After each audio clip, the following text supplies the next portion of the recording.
वाकब्रह्म, हर्ष आणि शोक अशा दोन्ही प्रसंगात जे लोक बुद्धी आणि मनाचा समतोल टिकवतात ते लोक भगवंताला आवडतात. श्री योगेश्वरो विजय तेतराम. गीता जयंती. अध्यक्षतेच य इमं धर्म्यं संवादमावयोः ज्ञानयज्ञेन तेनाहमिष्टः स्यामिति मे मतिः. आज गीता जयंती, गीतेचा जन्मदिन आहे म्हणून आपण इथे जमलो आहोत. आज सकाळी युद्धासाठी जमलेल्या सर्व शूरवीरांमध्ये अर्जुन आणि भगवान श्रीकृष्ण हे दोघे उभे राहिलेत. अर्जुन गलित गात्र झालाय तेव्हा भगवंतांनी सगळी गीता सांगितली. गीता हे नाव खरोखरच अप्रतिम आहे. असं दुसरं एखादं नाव जगात असेल की नाही माहीत नाही. ब्रह्मसूत्र गाता येतं का? नाही. शांकर भाष्य गाता येतं का? नाही. कुठलंच भाष्य गाता येत नाही. गाता येईल असं तत्वज्ञान सांगायचं नाही, तेही वरच्या कोटीचं तत्वज्ञान, आणि जे कुणालाही गाता येईल असं गाता येईल असं तत्वज्ञान म्हणजे गीता.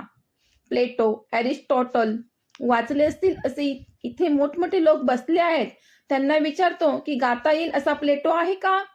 गाता येईल असा सॉक्रेटिस आहे का? नाही, कोणीच नाही. गीतेत उत्कृष्ट तत्वज्ञान आहे, अतिउच्च तत्वज्ञान आहे, आणि असं असून पुन्हा आपण ते गाऊ शकतो आणि ते गाता येतं म्हणून त्याला गीता म्हणतात.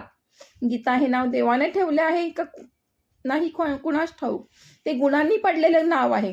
आपल्याकडे बघा, मुलगा साधारण असला तर दगड्या धोंड्या म्हणतो आपण त्याला. कुणाच्या एखाद्या गुणावरून काही वेळेला नावं पडत असतात आणि काही वेळेला तो तसा व्हावा म्हणून नावं ठेवतात. आता सर्वच लोक तसं करायला लागले आहेत. भगवद्गीता हे गुणावरून नाव पडलेलं आहे अशी माझी कल्पना आहे. गीता सांगितली तेव्हा नव्हतंच कोणी दुसरं तिथे, तसा ऐतिहासिक उल्लेख सुद्धा नाही. त्यानंतर हे तत्वज्ञान गाता येतं यात आश्चर्य वाटलं लोकांना. गाता येणारं श्लोकबद्ध असणार आणि ते पण सर्वोच्च तत्वज्ञान, त्यामुळे त्याचं नाव गीता पडलं असं मला वाटतं. थकलेले भाकलेले असे आपण सगळेच आहोत. कोणाला काही ना काही दुःख आहेच. जगात दुःख नाही असा माणूसच नाही. भगवंताला सुद्धा दुःख आहेच. आपल्याकडे बघून त्याला किती दुःख होत असेल, तिथे आपल्याला दुःख नसेल का? सगळ्यांनाच दुःख आहे. थकलेल्या भागलेल्या दमलेल्या माणसाला आईने जसं अंगाई गीत गावं ना, तशी गीता आहे. मला असं वाटतं की गीता हे मानवाला मिळालेलं अंगाई गीत आहे की ज्याने तुम्ही व्यथा दुःख विसरून झोपलं पाहिजे. लोक म्हणतात, काय तुम्ही गीता घेऊन बसले आहात हो? चंद्रावर लोक जायला लागलेत. इथं विमानातून लोक प्रवास करत आहेत. सकाळी इथं बसलो की कुठच्या कुठं आकाशात उडून संध्याकाळी लंडनला जाता येतं. परत ते पण आपली बॅग बिस्तरा सोबत घेऊन. आता पक्षालाच उडता येतं असं नाही. तुकाराम महाराजांनी सांगितलंय, जळामध्ये मासा झोप घेई कैसा, पाण्यात तो झोपतो कसा. आता सबमराईन पाणी बुडीमध्ये तुम्ही असाल तर तुम्ही निर्धास्त झोप घेऊ शकता. इतकंच सगळं झालं. चंद्रावर लोक गेले आणि गीता काय पकडून बसला आहात? त्याला काय अर्थ आहे का? कशाला ही तुमची गीता जयंती आणि गीता, आणि कशाला इतकी माणसं गीता ऐकायला? गुळाचा भाव कमी झाला तर इतकी माणसं गुळ घ्यायला आली तर समजू शकतो आपण, कारण तो रोजचा व्यवहाराचा विषय आहे. पण गीतेसाठी एवढी माणसे? काय वेळ लागले का तुम्हाला? गीता कशाला हवी? आता तर इलेक्ट्रिसिटी आली आहे गावागावात. अहो, ही इलेक्ट्रिसिटी मिळाली आहे आपल्याला, त्यामागेही भगवंताचा हात आहे. आज जे सगळे शोध लागले आहेत ते भगवंताने दिलेले आहेत. आधी भगवंतानं दिले, मग आपण त्यावर संशोधन केलं आहे. हे सगळं सांगेन कधीतरी. आज आपण इथून बाष्पशक्तीच्या जोरावर गाडीत बसून धडधड औरंगाबादला जात आहोत, अहमदाबादला जात आहोत. ही बाष्पशक्ती लोकांना मिळालीच नसती तर? देवाला असं वाटलं ही माणसं मूर्ख आहेत. जी शक्ती मी ठेवली आहे ती शक्ती ते वापरत नाहीत. बाष्पशक्तीचा शोध आपण नाही लावलेला. एक दिवस तो जेम्स वॅट जो होता तो चहाच्या किटली जवळ बसला आणि ती चहाची किटली गरम झाल्यावर धडधड उडते त्याने बघितलेलं. तेव्हा त्याला वाटलं की यात शक्ती आहे. आता त्यावेळी तो 9 वर्षाचा मुलगा होता. तेव्हा तो कोणी प्रोफेसर होता? प्रयोगशाळा होती त्याच्याकडे? शास्त्रज्ञ होता तो? नाही. त्याला वाटलं यात काही शक्ती आहे. त्याच्या आजीने तर कितीतरी वेळा ही धडधड उडणारी किटली बघितली असेल. इथे मी म्हणतो, देव फीडिंग करतो, देव बुद्धी घालतो त्याच्यात. या सगळ्या शोधांच्या पाठीमागं देवाचं डोकं आहे. गुरुत्वाकर्षणाचा नियम आपल्याला मिळाला खरा, पण गुरुत्वाकर्षणाचा नियम माहिती होण्या अगोदर सफरचंद काय वर जात होती खालीच येत होती. सगळ्यांनीच ती तशी बघितली होती. पण कोणालाच हा गुरुत्वाकर्षणाचा शोध लागला नव्हता. न्यूटन हा त्यावेळी 14 वर्षाचा होता. त्याच्याकडे काय हाताशी प्रयोगशाळा होती? तो प्रोफेसर काय साधी पुस्तकही नव्हती, काहीच नव्हतं त्याच्याकडे. मात्र हे शोध मिळाल्यानंतर माणसाने त्यावर अधिक काम केलं. त्या लोकांच्या कामाला मी कमी लेखत नाही, पण हे देवदत्त आहे, देवाने दिलेलं आहे. आता ही इलेक्ट्रिसिटी देवाने दिली आहे, ती माणसाचं जीवन सुखी व्हावं म्हणून दिली आहे. मात्र या तुम्ही मात्र भौतिक जीवन बघायला लागलेत. आता या इलेक्ट्रिसिटीत, या पंख्यात ही ताकद आहे का की तो आईवर प्रेम करावं असं सांगेल, दुसऱ्यावर प्रेम करावं असं तो सांगेल? ती ताकद त्याच्यात नाही. पण प्रेमाशिवाय जीवन व्यर्थ आहे. म्हणून आपल्यातल्या ज्ञानसंपन्न लोकांनी असं सांगितलं आहे, हरी वा जीव गीता मुरली. केवळ भौतिकवादी विचारसरणीचा पुरस्कार करणारी अशी ज्या वेळेला स्थिती येते तेव्हा मग काय कराल? हरी वा जीव गीता मुरली. तेच गीतेने संस्कृतात म्हटलंय, अध्यक्षतेच य इमं धर्म्यम संवाद मावयोः. देवाच्या हातात मुरली तर आहेच, पावा आपण पण वाजवतो आणि लोकांचे मनोरंजन करतो. तेव्हा दृढमूळ होतात लोक. पण आम्हाला जो पावा पाहिजे, आम्हाला जी मुरली पाहिजे, ती ज्ञानाची मुरली आहे. हरी वा जीव गीता मुरली. देवा परत एकदा वाजवशील का रे किती गीता मुरली? भारता तारिया काळी काळी हरी वाजिव गीता मुरली. कलहाचे नाचे भूत समतेचा झाला अंत. पडलेच ज्ञान बंदित हे सत्य करी आकांत. न्याय श्री अश्रु ढाळी ढाळी हरी वाजिव गीता मुरली. लोकांच कळे नावर्म मानिती अधर्मा धर्म. तत्वाचे सरले प्रेम प्रेमाचे नुरले नाम. अज्ञाने जनता भरली भरली हरी वाजिव गीता मुरली. तव मुरली मोहन गीत निर्जीवा करी जीवंत. षण्डास समर पंडित रणधीर रिपुषी भयभीत. अबलांस करी बलशाली शाली हरी वाजिव गीता मुरली. करी स्वजना विक्रमशाली धैर्याची झडू दे भेरी. नाचू दे धर्म बल समरी ताडुनी अधर्मा वारी. हो उदे सत्य जयशाली शाली हरी वाजिव गीता मुरली. धाव रे धाव वने माळी तुझ वीण नाही कुणी वाली. आम्हास तारिया काळी बोलिले वचन तू पाळी. ही एकच आशा उरली उरली हरी वाजिव गीता मुरली.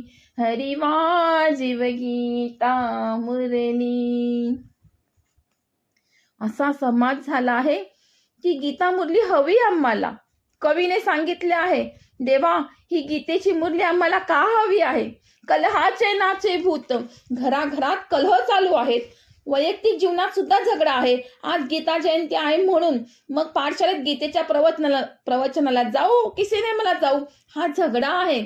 सरते शेवटी गीतेवर आपलं प्रेम असलं तरी कॉम्प्लिमेंटरी पास मिळाला आहे तर सिनेमाला जाऊ.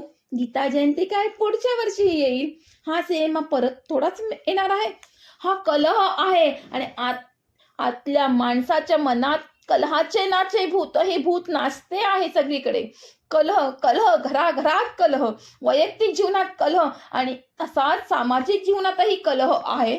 मी ब्राह्मण, तू हलका, तू अमका, अशा सगळ्या भेदांनी आम्ही भरलेलो आहोत. असे निरनिराळ्या भेदांनी भरलेले आपण या भेदांमधून निघणार कसे? सरते शेवटी जातीयवाद काढा म्हणून प्लॅटफॉर्मवरून सांगणारे आहेत ना, तेही जातीयवादाने माणसाला उभे करतात. ही शोकांतिका आहे. तेव्हा कलहाचे नाचे भूत, सगळीकडे कलह दिसतो. अगदी कौटुंबिक जीवनातही कलह, पती पत्नीत झगडे दिसतात, ऍडजस्टमेंट करून राहतात. एवढंच प्रेम असेल कितपत कुणास ठाऊक. ऍडजस्ट होतो तो महिला वर्ग, पुरुष होत नाही असं मी म्हणणार नाही, पण कमी होतो. Marriage is an adjustment. आपण सगळे ऍडजस्टमेंट करतो. कलहाचे नाचे भूत. आणि राजकारणात सुद्धा कलहाशिवाय दुसरं काही नाही. नाहीतर एवढ्या पार्ट्या हव्यात कशाला? सगळ्यांना दारिद्र्य दूर करायचं आहे, सगळ्यांना अमकं आणायचं आहे, तमकं आणायचं आहे. सगळ्या राजकीय पक्षांची घोषवाक्य बघा, सगळी एकच. मग तुम्ही वेगळे का? हा प्रश्न कुणीतरी त्यांना विचारला पाहिजे. राजकारणात तर पराकोटीचा कलह आहे, मात्र त्यांच्या हातात आमची शेंडी आहे. मग तेव्हा आम्ही यातून कसे सुटणार? कलहाचे नाचे भूत अशी स्थिती आहे की नाही? ही स्थिती इलेक्ट्रिसिटी सुधारेल काय? हे विज्ञान त्यात काही करेल का? म्हणून हरी वाजिव गीता मुरली. कलहाचे नाचे भूत, समतेचा झाला अंत. समता दिसतच नाही. अशी कशी येईल समता? अशी कधी समता असणार नाही. खरं पाहिलं तर बुद्धीची समता असू शकत नाही, कर्तृत्वाची समता असू शकत नाही, पैशाची समता राहू शकत नाही. एखादा म्हणेन आम्ही सगळ्यांना सारखे पैसे देऊ, वाटून बघा. 4 लोकांना जर तुम्ही 100 रुपये दिले तर एक माणूस 100 रुपये गुंतवून त्याचे 125 करतो. हे साहस आहे. माझे पैसे दुसऱ्यांच्या जवळ देणे हे साहस आहे मोठं. दुसरा म्हणतो आपले पैसे कोणाला द्यायचे नाहीत, आपल्या जवळच ठेवायचे. परहस्तगतम धनम. दुसऱ्याच्या हातात पैसा गेला की खलास, म्हणून तो 100 रुपये तसेच ठेवतो. पहिल्याचे 125 झाले तर याचे 100च राहिले. तिसरा माणूस म्हणतो 100 मिळाले आहेत ना, 10 रुपये आणि आजचा दिवस मजा करूया. दुर्गुणांनी त्याचे 50 होतात. तर काही लोक आपल्याला शांती पाहिजे म्हणून त्या पैशाने ज्ञानेश्वरी विकत घेतात.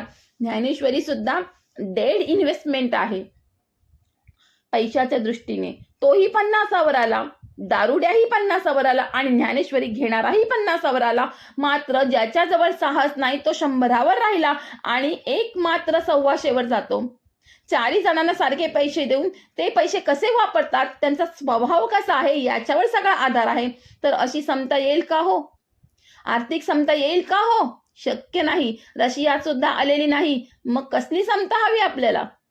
एकेकाळी मंदिरात समता होती. जुन्या काळी आमची मंदिरं होती, तिथे श्रीमंत असो गरीब असो सगळे सारखे बसत होते. आता मिनिस्टर आला तर त्याला पहिलं दर्शन. समता गेली आहे. म्हणून नात्याचा संबंध उभा करायला हवा, तर समता येते. तुमच्या घरी लहान मुलं असेल ना, तुमची ने त्याची बुद्धी सारखी नाही, पण तुम्ही एक आहात, कारण तिथे नाते संबंध आहे. नवरा PhD आहे, बायको नॉन मॅट्रिक आहे. आता उलटे बायको PhD आहे आणि नवरा नॉन मॅट्रिक आहे, असेही शक्य आहे. आता सांगा इथे कुठे आली बौद्धिक समता? तरी आपण एकत्र राहतो, कारण नाते संबंध आहे. गीता ही भगवंताशी नातं समजावते, विश्वाशी पण नातं समजावते. म्हणून गीता आपल्याला हवी आहे. आम्ही कोणीही असू, कसेही असू, श्रीमंत असू, गरीब असू, पण एका भगवंताची लेकरं आहोत. याचं नाव स्वाध्याय. या समतेकरिताच आपण स्वाध्याय करायचा आहे. लोक सांगतात समाजात दुःख आहेत की नाहीत, त्याच्यावर औषध सांगा. समतेचा झाला अंत, पडलेच ज्ञान बंदित. ज्ञान आहे ना, तर ते जेलखान्यात पडले आहे. युनिव्हर्सिटी वाल्यांनी आपल्याजवळ ज्ञान ठेवलं आहे. म्हणजे तुम्ही MA चा शिक्का घ्याल तर तुम्ही ज्ञानी. कुठली डिग्री आहे तुमच्याजवळ? डिग्री आधी विचारतात. जी डिग्रेड करते माणसाला ती डिग्री, पण तरी ती हवी. ज्ञान त्यांनी त्याच्या हातात ठेवलं आहे. एकेकाळी ब्राह्मणांनी आपल्या हातात ठेवलं होतं, आता युनिव्हर्सिटीने आपल्या हातात ठेवलं आहे. आम्ही सांगू ते ज्ञान, बस खलास. आज 10% लोक शिकत असतील तेवढेच. आपण आदिवासी लोकांत फिरतो, त्या बिचारांना काहीही माहित नाही की तुकाराम कोण होते. अशी स्थिती झाली आहे. त्यांनी हे ज्ञान बंदिस्त ठेवलं आहे. झाले काय सांगू काय? युनिव्हर्स आहे जगात आणि युनिव्हर्सिटी आहे फोर्टमध्ये. म्हणजे माझ्या फोर्टमध्ये नाही, युनिव्हर्सिटी आहे तिथे युनिव्हर्सच नाही. एक मोठी बिल्डिंग म्हणजे युनिव्हर्सिटी आणि इथे लाखो माणसं ज्यांना मिळत काही नाही, त्याच्याबद्दल कुणाला काही वाटतं का हो? साक्षर करा म्हणजे लिहायला वाचायला शिकवा की झालं? त्यांना काही गोष्टी सांगा, त्यांना गोष्ट कळू द्या. भागवत तुम्हीच ऐकावं काय? त्यांनी का नाही ऐकावं? पण त्यांच्याजवळ जाणार कोण आणि का जाणार हे सांगणारी गीता आहे. तू त्याच्याजवळ का जा हे गीता सांगते. आजपर्यंत कोणीही हे सांगू शकलेलं नाही की मी आदिवासींमध्ये वा कानाकोपऱ्यात का जावं. मला काही मतं नको आहेत, मला पैसे नको आहेत. मी आपला शांतपणे बसलेला आहे, माझी चांगली नोकरी आहे, टीव्ही बघत बसलो आहे. मग मी कशा करता जायचं हे समजवण्याची ताकद इतर कोणाजवळ नसली तरी गीतेत आहे. गीता सांगते, तोही तुझा भाऊ आहे, त्याचं हृदय भगवंत चालवतो आहे, म्हणून त्याच्याकडे जा. आज आमचे डॉक्टर लोक सुद्धा आदिवासी लोकां जात आहेत. ते नुसते तपासायला जात नाही, तो त्यांचा धंदाच आहे मुळी. परंतु रात्रीच्या वेळी ते त्यांना भागवताच्या 2 गोष्टी सांगतात. अहो, 90% लोकांना हे माहीतच नाहीये. पडलेच ज्ञान बंदित, पण ह्याचं कोणालाही काही वाटत नाही. पुढे कवी म्हणतो, हे सत्य करी आकांत न्यायश्री अश्रू ढाळी. हे सत्य आकांत करते, न्याय राहिलेलाच नाहीये. भगवंतानी मनुष्य देह दिलाय कशाला? भगवंत म्हणतो, मी चालवतो, मी उठवतो, पण हराम कोणी मला आठवतो तर? हा अडचणीत आला की नवस करतात, नवरात्रात उपवास करतात, पण दिन प्रतिदिन जो माझं जीवन चालवतो आहे त्याला, त्याच्या प्रेमाला मी नमस्कार करतो काय? म्हणून आमच्या स्वाध्यायी लोकांना त्रिकाल संध्या घेऊन जायची आहे. त्रिकाल संध्या हे कर्मकांड नाही, हे ज्ञानकांड आहे, ज्यातून माणसाला कळलं पाहिजे की चालवणारा तो आहे, पण त्याच्या वरच अन्याय होतो आहे, भगवंतावरच अन्याय होतो आहे, आणि हा मोठा अन्याय आहे. हे सगळे शिकलेले लोक त्याच्यावर अन्याय करत आहेत, त्याच्यामुळे बोलतात, त्याच्यामुळे झोपतात, त्याच्यामुळे चालतात, पण हराम त्याला आठवतील तर उलट म्हणतात, वेअर इज गॉड, दाखवा आम्हाला. अरे, तुझा आजोबा दाखव, आहे का? आज आहे का? आजोबा होता की नाही? आजोबाशिवाय तू झालास, हे साधं लॉजिक ही त्याला उघडा पाडेल. व्हेअर इज गॉड विचारणे देव नाहीच असं म्हणणे हा त्याच्यावरचा अन्याय आहे. अहो, त्याच्या प्रेमाला लोक मानित नाही, हाही त्याच्यावरचा मोठा अन्याय आहे. आई जर प्रेमाने लेकाला काही चांगलं करून देत असेल आणि मुलाने त्याच्याकडे लक्ष दिलं नाही तर आईवर अन्याय होतो की नाही हो?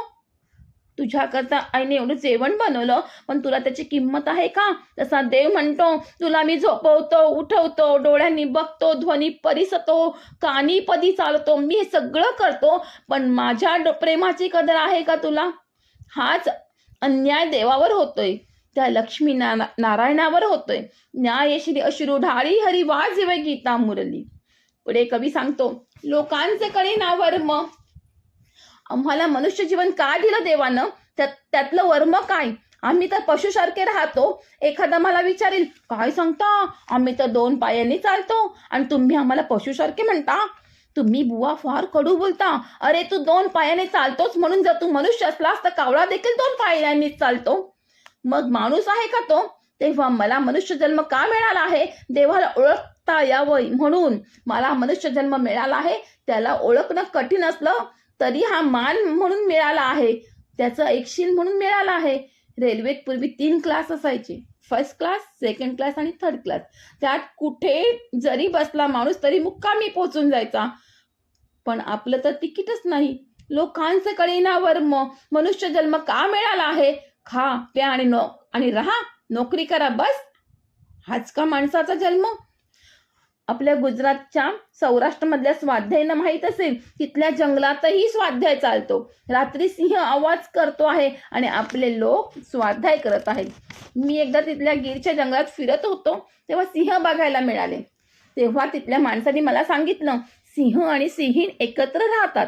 छावा जन्माला आला की ते एकमेकांना सोडणार नाहीत. पिरियॉडिकल मॅरेज, मुदतीचं लग्न ज्याला आपण म्हणतो, तसे ते दोघे बरोबर असतात. ज्या वेळेला छावा पहिल्यांदा शिकार करतो तेव्हा ही दोघं बघत असतात. मात्र तेही सिंहीण पोराला शिकवते. ही पुरुष जात ना जवळजवळ निरुपयोगीच आहे.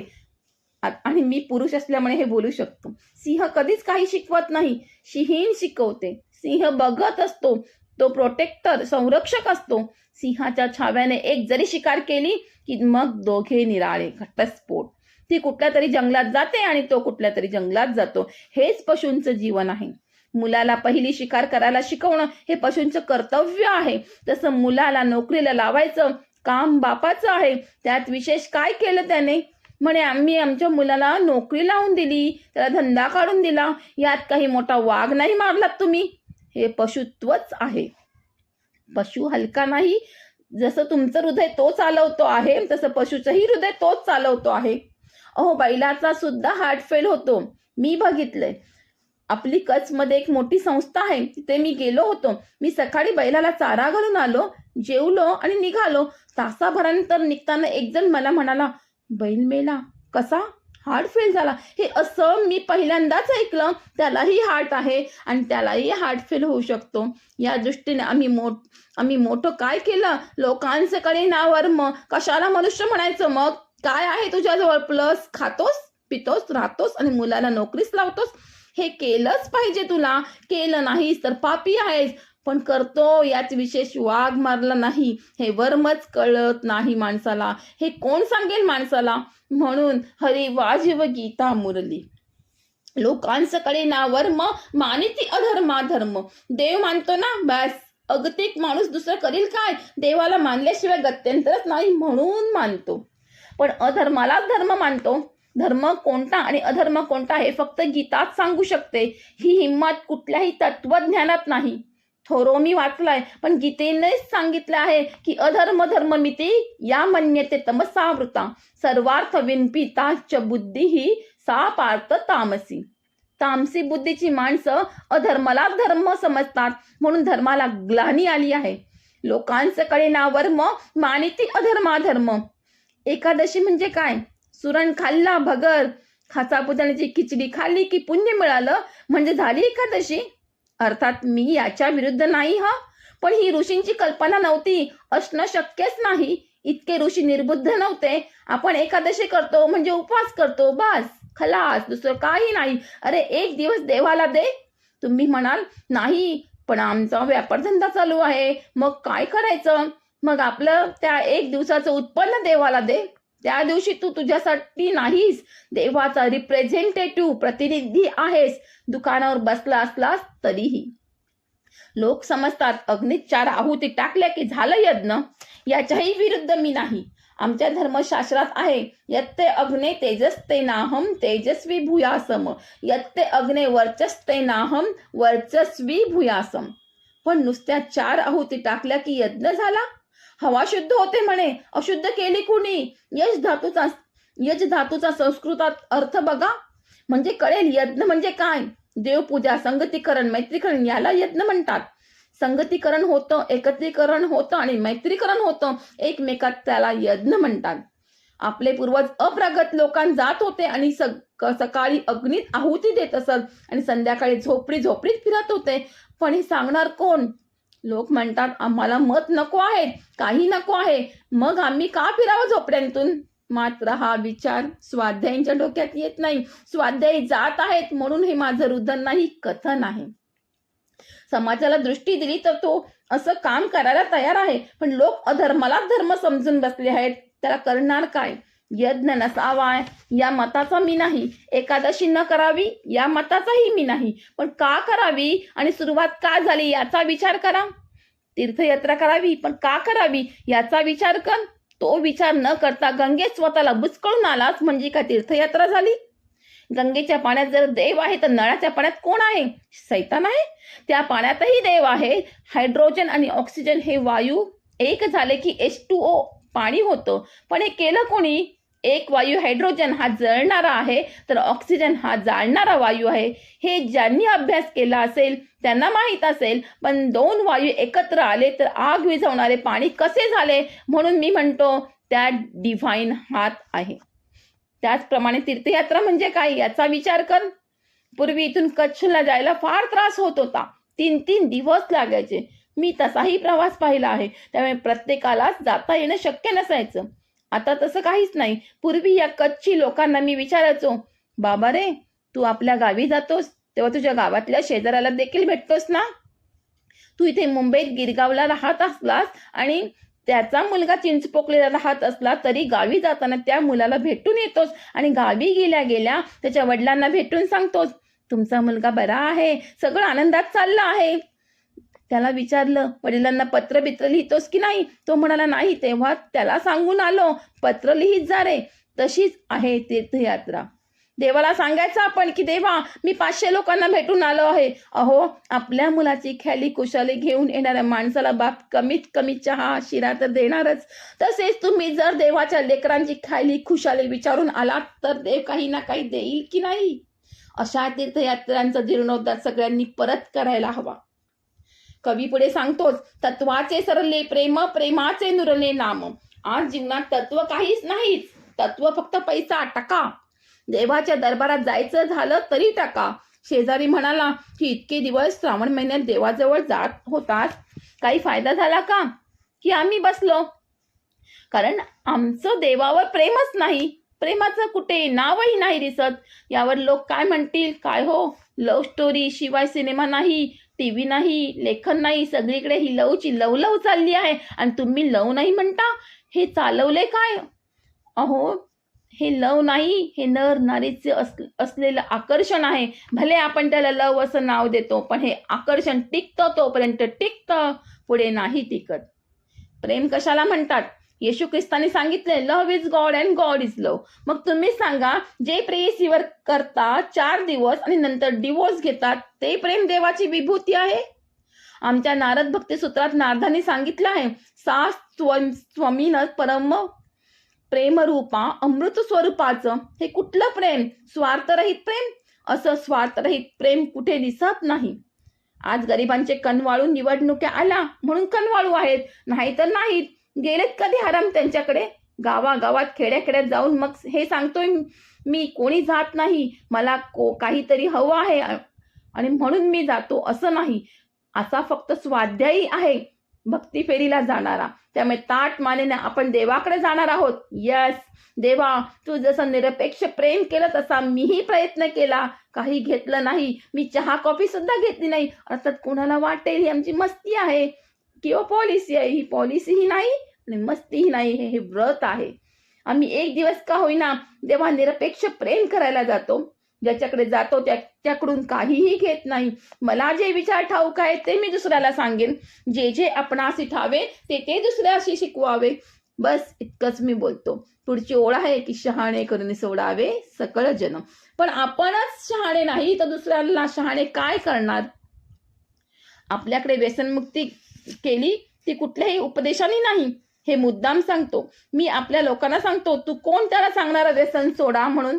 तुझ्या जवळ 56 व्यसन आहे, त्याला एवढंच सांग की तुझ्या बरोबर देव आहे. त्रिकाळ संध्या सांग, दारू प्यायल्यावर मी गटारात जाईन, हे ठीक आहे, पण माझ्या बरोबर देवालाही गटारात जावं लागेल, हे जेव्हा त्याला कळतं तेव्हा तो दारू सोडतो. तर अशा प्रकारे जे प्रेम आहे ते निरपेक्ष प्रेम आहे. कुठलीही अपेक्षा नाही. असा कुठला वर्ग जात असेल तर दाखवा, राजकीय सामाजिक कोणीही दाखवा. आम्हाला काहीही नको आहे. ते पुण्य आहे की नाही तेही आम्हाला माहित नाही, पण आमचा तो भाऊ आहे म्हणून जातो, बस खलास. मी जर जाणतो तर त्यांनी का जाणू नये म्हणून जातो. तेव्हा या दृष्टीने हे खरं प्रेम आहे. एक दिवस, आठवड्यातून एक दिवस, महिन्यातून तरी आपले स्वाध्यायी असं काम करताहेत. पण हे कशाच्या जोरावर? गीतेच्या जोरावर. नाहीतर त्यांना जाण्याचे काही कारण नाही. सर्वस्यच्या हृदि सन्निविष्ट. देव माझ्यात आहे तर त्याच्यातही आहे, पण मग मला त्याच्याकडे जायलाच पाहिजे. ह्या एका तत्वज्ञानाने स्वाध्यायी भारावून जातात. लोक म्हणतात भक्ती देवळात ठेवा, घरात ठेवा, बाहेर आणू नका. मग मरा तुम्ही, दुसरं काही नाही. एकच तुमच्या जवळ आहे, मरा आणि मारा लोकांना. त्यांना भक्ती नको आहे.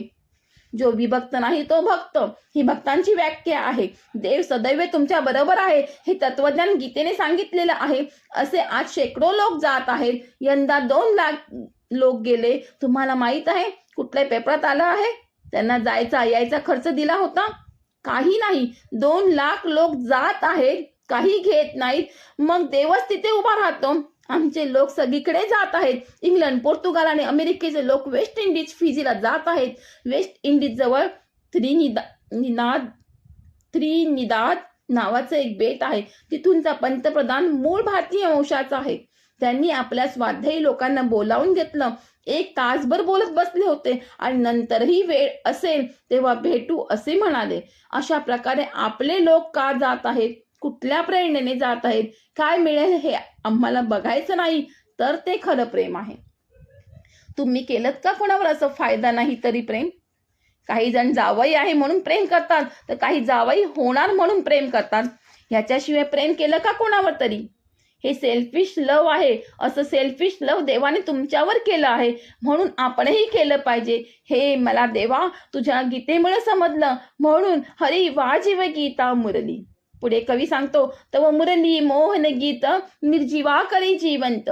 ज्याच्या जीवनातून प्राण गेलाय, का जगावं हे ज्याला कळत नाही, त्याच्यासाठी गीता अमृत आहे. कारण विपत्तीने वेढवलेला माणूस आहे, त्याला जिवंत करण्याची ताकद या गीतेच्या विचारांमध्ये आहे.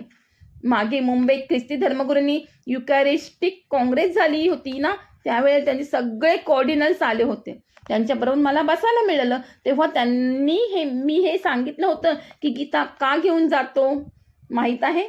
गीतेत हे शक्ती आहे. तव मुरली मोहन गीत निर्जीवा करी जिवंत. षंडास समर पंडित रणधीर रिपुशी भयभीत. अबलांच करी बलशाली हरी वाजिव गीता मुरली. गीतेमुळे अबला सबला होणार आहेत. हे कोणतं बल? MA झाल्याचं बळ, शारीरिक बळ, बौद्धिक बळ?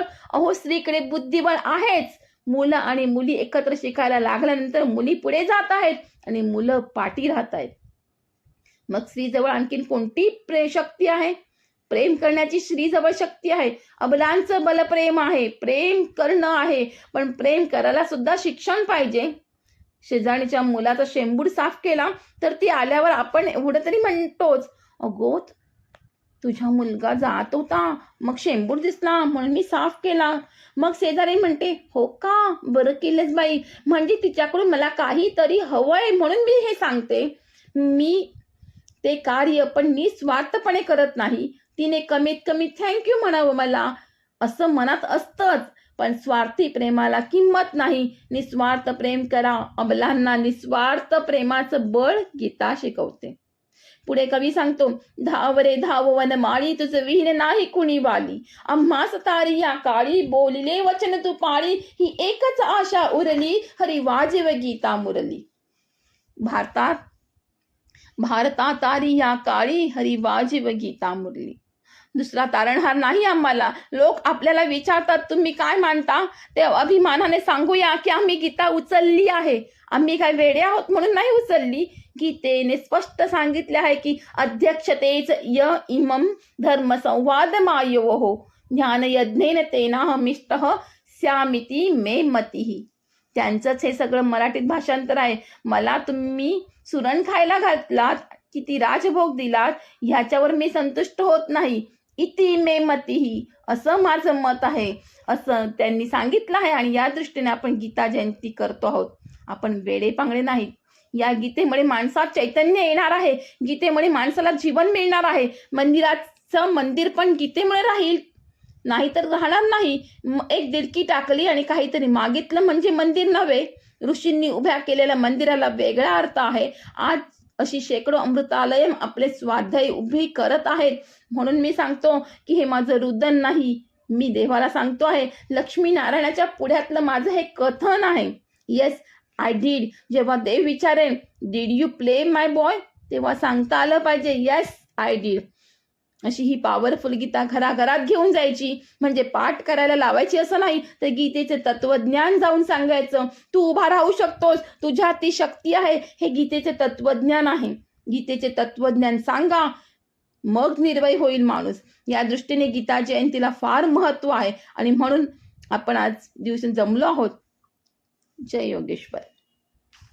या बाळांनो गीता गाऊ, गीता माई प्रेमळ फार. गीता देते अभिवचनाला, हरते चिंता मधुस विचार. योगेश्वर भगवान बोला, योगेश्वर भगवान. गीता नेऊ घराघरातून, गीता नेऊ घराघरातून. गीतेचा जयकार करू, या आपुल्या गीता मातेला वंदन शत शत वार करू. भगवंताच्या शुभवदनातुनी शब्द ब्रह्म हे अवतरले. अवीट गोडी अशी माधुरी वाटे जणू अमृत झरले. तत्वज्ञान हे देऊनी शाश्वत कृष्ण जाहले जगदगुरु. या आपुल्या गीता मातेला वंदन शत शत वार करू. ध्यान भक्ती अन कर्म जीवनी जणू त्रिवेणी संगम. याच संगमी सुस्नानाने फुलवू आपुले जीवन.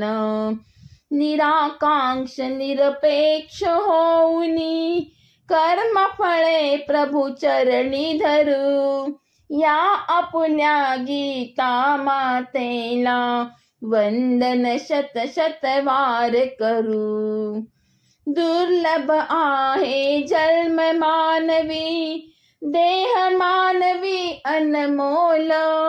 कृपा सिंधू देतो सकलांना आणि चालवी बिनमोल.